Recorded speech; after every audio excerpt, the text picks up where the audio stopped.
Nous vivons à une époque où la masculinité est tournée en dérision, déformée et effacée sous nos yeux.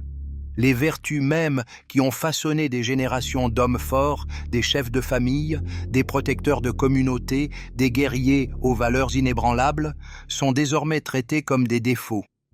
La culture actuelle veut des hommes fragiles, soumis, façonnés par la peur de déplaire. Mais comprends bien ceci, si ces vertus meurent en toi, ta dignité, ton respect et ta valeur meurent avec elles. Et si tu ne te réveilles pas maintenant, demain tu ne seras plus qu'une ombre de l'homme que tu aurais pu devenir. On t'a conditionné à croire que tout ce qui représente la force masculine est toxique. La force a été transformée en oppression. Le courage en imprudence, la discipline en rigidité inutile. La société a inversé les rôles et tu as accepté ce mensonge comme une vérité absolue. Regarde autour de toi. Des hommes sans conviction, sans identité, sans colonne vertébrale.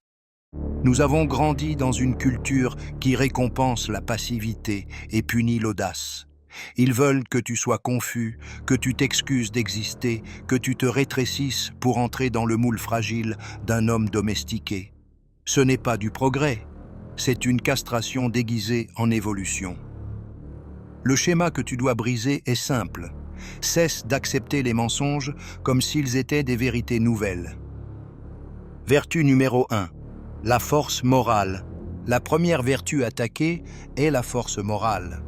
Je ne parle pas de muscles ni de performance physique, mais de la capacité à rester debout sur des principes non négociables, même sous pression. Un homme sans force morale est comme une maison sans fondation. Au premier vent violent, tout s'écroule. Aujourd'hui, la société t'encourage à troquer ton intégrité contre l'acceptation. Le mensonge est devenu la monnaie d'échange, et celui qui ose rester fidèle à ses valeurs est traité de dépassé, d'intolérant ou d'extrémiste. Mais retiens ceci, la force morale est la colonne vertébrale de l'homme. Elle soutient ta parole, tes relations et la confiance que les autres placent en toi. Sans elle, on peut t'admirer un instant, mais on ne te respectera jamais. La force morale, c'est savoir dire non quand tout le monde dit oui, rester ferme quand les autres cèdent, choisir la vérité même si elle te coûte tout. Et ce prix, seuls les vrais hommes sont prêts à le payer. Vertu numéro 2, le courage. La deuxième vertu, c'est le courage, pas celui des paroles fortes et du paraître, mais le vrai. Celui de se tenir debout quand tout tremble à l'intérieur. Le monde moderne fonctionne sur la peur. Peur du rejet, peur d'être annulé, peur de perdre l'approbation des autres. Des hommes qui auraient dû être des leaders sont devenus prisonniers de l'opinion publique.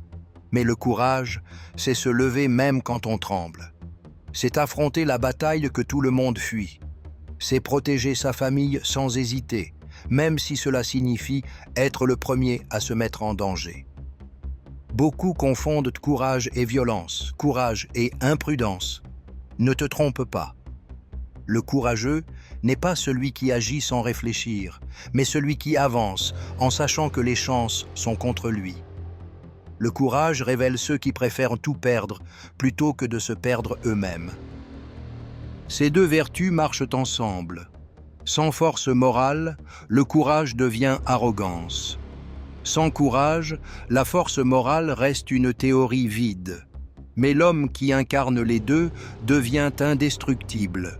Peu importe la force du monde contre lui. Vertu numéro 3. La discipline. La discipline est l'art oublié de la masculinité. Les hommes d'autrefois savaient que rien ne se construit sans sacrifice. Aujourd'hui, la culture de la gratification immédiate détruit la patience, la concentration et la constance. Tu ouvres les réseaux sociaux et tout n'est que raccourci. Deviens riche en une semaine. Change ta vie sans effort. Et la plupart y croient. Résultat, des hommes faibles, sans endurance, incapables de suivre la plus simple des routines. Mais la discipline est ce qui sépare l'homme libre de l'esclave, esclave de ses addictions, de ses impulsions, de ses désirs éphémères. L'homme discipliné, même fatigué, fait ce qu'il doit faire. Il sait que chaque choix façonne son destin. Celui qui maîtrise la discipline maîtrise le temps, multiplie les résultats et inspire la confiance. Sans elle, tu passeras ta vie à courir après des miettes de plaisir sans jamais accomplir ce qui compte vraiment. Vertu numéro 4, la responsabilité. La quatrième vertu est la responsabilité. Sans doute celle que la culture moderne attaque le plus. Porter du poids est désormais perçu comme une folie. Être un père présent est tourné en dérision. Remplir ses devoirs est vu comme une perte de temps. L'homme contemporain a appris à fuir les conséquences et à déléguer la faute. C'est la faute du gouvernement, de la société, de la famille, de tout le monde, sauf de lui-même. Pourtant, la vérité est simple. Un homme ne grandit que lorsqu'il porte la responsabilité de sa propre vie. C'est le poids de cette responsabilité qui renforce les épaules, mûrit l'esprit et façonne le caractère. La fuir, c'est choisir de rester un garçon, même à 40 ans. Être responsable, c'est se regarder dans le miroir et dire « La vie que j'ai aujourd'hui est le résultat de mes choix, et moi seul peux la changer. » Cette vertu te rend libre, car elle remet le contrôle entre tes mains. L'homme qui embrasse la responsabilité ne compte pas sur la chance. Il crée son chemin. Il n'attend pas l'avenir. Il le construit. La discipline et la responsabilité forment le socle solide de la virilité. L'homme discipliné est constant. L'homme responsable est digne de confiance. Ensemble, ils élèvent des fondations qu'aucune épreuve, ni le temps, ni la pression du monde ne peuvent ébranler. Vertu numéro 5, l'honneur. L'honneur est un mot qui semble désuet à l'oreille moderne. Aujourd'hui, on valorise davantage la ruse que la droiture. On voit des hommes tricher dans les affaires, mentir dans leurs relations, trahir leurs engagements, et être pourtant applaudis comme s'ils étaient des exemples d'intelligence. Mais la vérité est simple. Sans honneur, il n'y a pas d'héritage. Avoir de l'honneur, c'est vivre de manière à ce que ton nom inspire le respect, même en ton absence. C'est tenir ta parole, même quand les autres l'ont oublié. C'est accomplir ce que tu as promis, même lorsque cela te coûte plus que prévu. L'homme honorable n'a pas besoin de crier pour être reconnu. Sa réputation parle à sa place. Quand l'honneur disparaît, la porte s'ouvre à la médiocrité et à l'opportunisme. Un homme sans honneur peut accumuler richesse et statut, mais il restera petit, car son nom ne sera jamais synonyme de confiance. Vertu numéro 6. La loyauté. La loyauté, elle aussi, disparaît. Nous vivons à une époque du jetable. Des amitiés rompues à la première dispute, des mariages détruits au premier conflit, des engagements abandonnés à la moindre difficulté.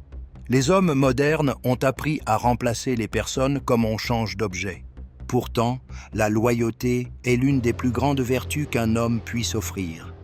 Être loyal, c'est rester debout quand il serait plus facile de fuir. C'est protéger ceux qui sont à tes côtés, même quand tu n'as rien à y gagner. C'est refuser de vendre ta parole ou tes principes pour un avantage momentané. La loyauté construit la confiance, et la confiance bâtit des forteresses. Un homme loyal est rare, car il ne change pas au gré du vent. Il devient une ancre dans la tempête, et pour cela, il devient un repère pour les autres. Honneur et loyauté. L'honneur et la loyauté avancent ensemble. L'honneur donne de la valeur à ta parole. La loyauté la maintient ferme quand viennent les épreuves. L'homme qui vit sans ces deux vertus peut survivre, mais il ne sera jamais véritablement respecté. Souviens-toi, être respecté après ton passage vaut infiniment plus qu'être remarqué par convenance. Vertu numéro 7. L'autosuffisance. La dernière vertu attaquée est l'autosuffisance. Autrefois, on jugeait un homme à sa capacité à subvenir à ses besoins, à se tenir debout seul, à résoudre ses problèmes sans dépendre du système, du gouvernement ou de l'approbation des autres. Aujourd'hui, on enseigne la dépendance. Dépendance à la validation des réseaux sociaux, aux programmes qui maintiennent dans le confort, à des relations fragiles qui servent de béquille à l'estime de soi. Le résultat ? Une génération d'hommes incapables de se tenir droit par eux-mêmes. L'autosuffisance. L'autosuffisance n'est ni l'isolement ni l'arrogance. C'est avoir des racines assez profondes pour ne pas être emporté par le vent. C'est savoir que si tout était retiré, tu aurais encore la force de recommencer. C'est cultiver de vraies compétences, construire une solidité intérieure et refuser de plier sous les pressions extérieures. L'homme autosuffisant sait aimer, coopérer, bâtir avec les autres, mais il n'a besoin de la permission de personne pour exister ou avancer. Les 7 vertus.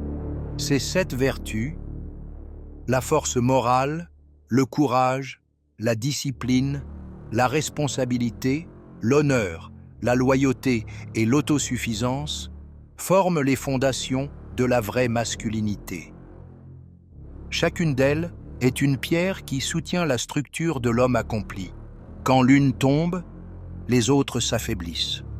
Et quand toutes disparaissent, il ne reste qu'une ombre d'homme, fragile, manipulable et sans valeur. La culture moderne tente de vendre cette ombre comme la nouvelle norme. Mais la vérité est simple.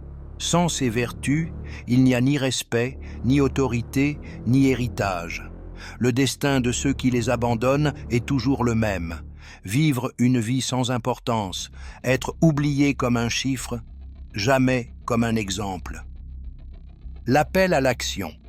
Retrouver ces vertus n'est pas une option, c'est une nécessité vitale. Tu n'as pas à changer le monde entier, mais tu dois commencer par te changer toi-même. Le retour à la vertu ne se fait pas par des discours, mais par la discipline quotidienne. Demande-toi, où ai-je manqué de force morale? Dans quel domaine me suis-je tu par lâcheté? Ai-je fui mes responsabilités? Ai-je laissé ma parole perdre de sa valeur? Fais un examen honnête de ta vie, sans excuse. Puis établis des engagements simples mais non négociables. Lève-toi tôt, tiens ta parole, sois ponctuel, dis la vérité même quand elle blesse, protège ceux qui comptent sur toi, garde tes promesses. Entoure-toi d'hommes qui vivent selon ces principes et marche avec eux, car seul tu es plus facile à abattre. Le monde tentera de détruire les vertus masculines, mais aucune loi, aucune idéologie, aucune mode ne peut effacer ce que tu choisis de vivre chaque jour.